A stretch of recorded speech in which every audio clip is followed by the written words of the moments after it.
Hi, I'm Mark Coyner. I'm your student's digital communications teacher. Welcome to Curriculum Night. Before we get started, here's a little bit about me. I was born in Philadelphia, Pennsylvania, but I was raised in Arizona. This is my 28th year of teaching, 7th at WMS. Prior to moving to Washington 8 years ago, I taught in Nevada and Arizona.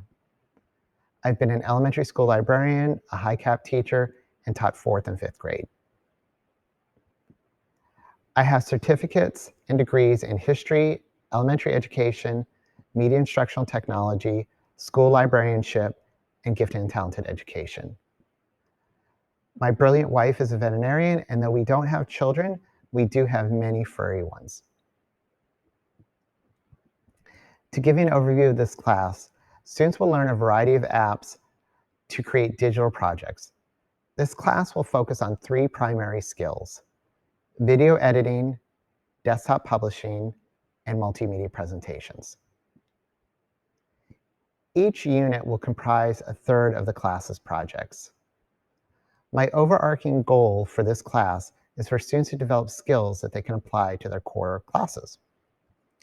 Additionally, an emphasis will be put on individual creativity, going beyond the traditional skills competency assessment.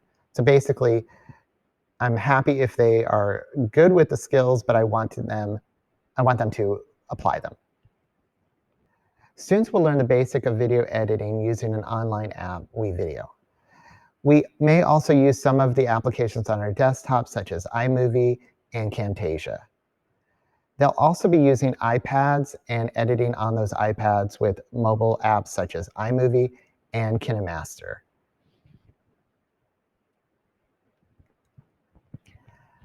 One of our projects will be called the Bucket List Project, and this is to advance students' editing skills and get them thinking about their hopes and expectations for the future. They'll be finding images, high-resolution images online, keeping citations of those images, and putting it together in a video with movement, music, and text. It's a fun project. We'll be doing most of our publishing assignments using an app called Google Slides. It's pretty common to most people. We may also use another app called Lucid Press. When doing print publications, students will learn how to layer backgrounds, add text, add graphics, resize documents for potential printing, exporting the projects to PDFs, and also image formats if it's something like our meme project that we do. We'll also be using some online photo editing programs such as Photopea and potentially Photoshop on our iMacs. Students will again use an online app called Lucid Press to create posters, such as infographic posters and inspirational quote posters. They'll learn how to resize text and graphics to convey information quickly to the viewer.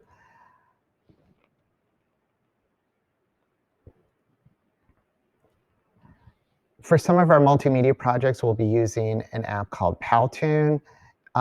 In Powtoon, it's a hybrid app where it's video meets PowerPoint. It's a really cool, fun app.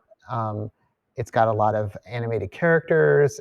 It's got a lot of interesting movement.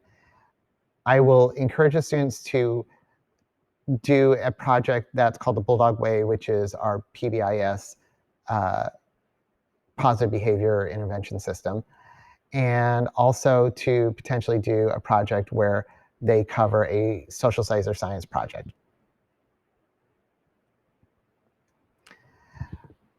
I will have the students create quizzes in Google Slides where they learn to utilize some of the interactivity that is maybe hidden in an app such as Google Slides.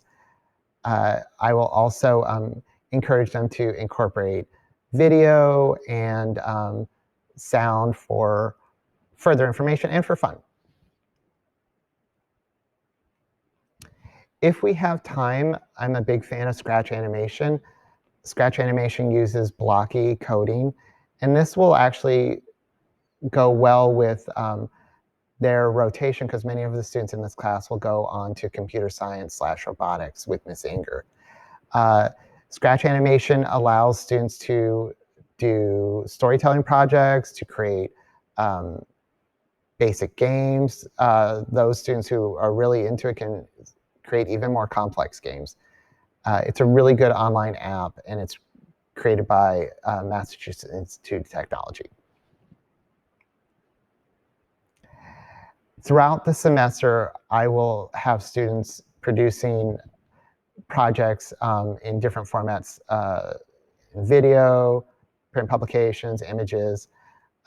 So as the students are progressing, I want them to create a digital portfolio that can house all of their projects if they were to share it with others, to give them an idea of what it's like in the outside world when you are selling yourself in the sense of your skills. In terms of grading, my focus is on two essential components. The project, since it's a project-based course, the project amounts to 80% of the grade. But I also include daily and weekly tasks that are worth 20% of the grade, such as checklists, such as exporting in different formats of the project, and even citation lists when they are doing video projects that involve outside media. Here's an example. In the bucket list video, students will receive 5 points at a weight of 20% for the following tasks: completing their mind map in Lucidchart, properly citing their media for their credits in a Google Doc, and submitting a completed checklist. 80% of the grade will be based on the exported and submitted video. All assignments can be improved and resubmitted. I also accept late or updated work up until the last week of the grading period. If an assignment has been graded, I expect students to contact me to request regrading. At the same time, if a student submits work late, I also expect the student to contact me. So how can you help your students? I'm always available to meet with your student one-on-one in a Zoom meeting if they fall behind or have struggled with my instruction. Please encourage them to communicate with me if they need extra help. Also, I encourage you to check Skyward or Schoology for missing assignments or ones with low grades. Work can always be submitted late or improved and resubmitted. The easiest way to contact me is through my school email, mcoyner@osd.wednet.edu. Like most teachers, I have my school Gmail on my phone and get notifications. If you don't hear back from me within a day, please don't hesitate to shoot me a reminder email. I'm always embarrassed when I miss an email and will get back to you promptly. I'm also available for phone calls or Zoom meetings. We can schedule it through email. Thank you for listening to my presentation, and I hope to have a really great year with your students.